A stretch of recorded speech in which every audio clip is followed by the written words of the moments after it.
When a person talks to Allah, he doesn't only talk with what comes out of his mouth. Sometimes your behavior can also indicate a good or bad expression. For example, the way I look at you like this is a message. By the language of my behavior, I say that I don't want you here. Similarly, azan, the call for prayer, is being recited for the Fajr, the morning prayer. Hayya ala Salah, Allah wants you to come to the prayer, but you don't go. What did you want to mean by the behavior? By the language of your behavior, you say that I am not coming, Allah. Zuhur time approaches, but no. You carry on working, Asr time. Asr time comes up and you don't still go. Maghrib time approaches, you say, by the language of your behavior, I am busy. I have so many things to do. Beware, dear friends. Those are such a daring acts. So you say, oh Allah, I am not going to stand by you. Isha time, I'm not coming. In the morning, I'm not coming. Zuhur, I will not come. While your boss fires you for minor reasons, if you insist on not doing the duty that he gives 3 times, 4 times, 5 times, you keep on not doing what your boss says. Just like this. If you insist on not doing the Creator's commands, what's going to happen, dear brothers? If you don't obey, if you don't fulfill His commands, this act is called rebellion. If you do not keep the commandments of a king, what happens? You will be called rebellious. Are you aware of against who we are rebelling? You can't rebel against your boss, but you rebel against Allah. Don't you know that you're rebelling with your act of not obeying? You persist in the morning, I'm not coming, not going to pray, means that I don't care.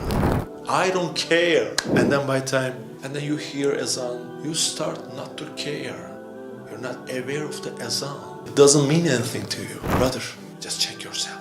Let's check ourselves. It is said that it's easy. We just don't pray in this world. And we're going to go to hell, and then we will go to heaven. It will be a few years that we will be in hell. Is it that easy, brother? Not praying, not performing the Salah is a major sin. While Salah is mentioned more than 70 times in the Quran, what is your act? I don't care. I have more important things to do. Dear Allah, there are more important things to do, more important than acts of Salah and worship. And you keep on doing your work. By these acts, brother, you're being such an unscrupulous and ungrateful. So you say, oh Allah, I am willing to work for 12 hours for just $1,000. I can sell my soul to my boss to be rewarded by some bonus money. But the eternal heaven, Jannah, I don't care about it. It's not in my field of interest. My interest is in money.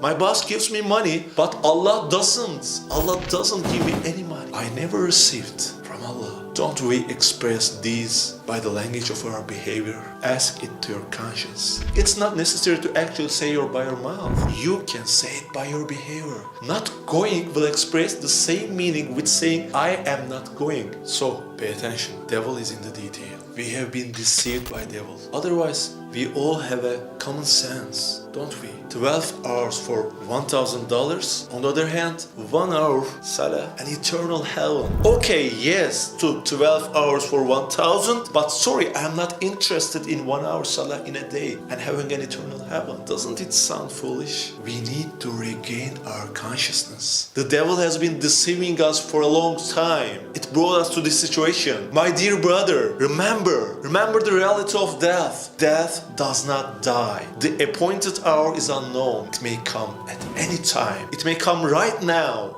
Grave cannot be closed. People enter the grave constantly. Let me tell you what to do. Go home, dear brother. And today, you are going to break the back of the devil. Bring your prayer rug, lay it on the floor. Raise your hands. Just raise your hands to start. Raise your hands to say Allahu Akbar. Stop saying, no brother, I'm tired. I can't do this. I'm busy. I will do that later. Stop saying these reasons. I can't pray. I can't do that. How am I supposed to pray when I have so many sins? My dear brother, that's enough. That's enough.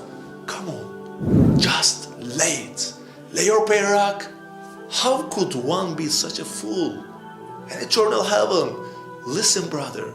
The devil has been deceiving you for years. It's not me who says it. It's in the verse of Quran, commanding prayer. I'm not commanding. For the sake of Allah, straighten yourself out. Lay your prayer rack. No matter what you are in. Even if your mom and dad oppose it. Even if the whole world will be against you. Lay the prayer rack. Raise your hands for your Creator. Wave aside the world with your hands. And stay focused. Focused on Allah. Say Allahu Akbar. Allah, you are the greatest. Submit yourself to Allah. Prostrate yourself before Allah. You know, the Salah is essential. The Miraj for a believer. It's a conversation between Allah and you. You have an appointment with Allah and the Isha prayer. Don't you want to communicate with Him? Come on. Lay the prayer rack, raise your hands, wave aside the world with your hands and fold your hands and say, my Lord, my heart is only satisfied when I remember you. Dear Allah, these worldly things do not satisfy my heart. Brother, pray to Allah. Say, dear Allah, let me maintain the action of prayer. Make me walk in the right way, straight path. Your commandments. Lay the prayer rack, whatever happens. Today is your day. Now, what is your answer to your Creator? No, I am not going to pray. Or yes, today is my day.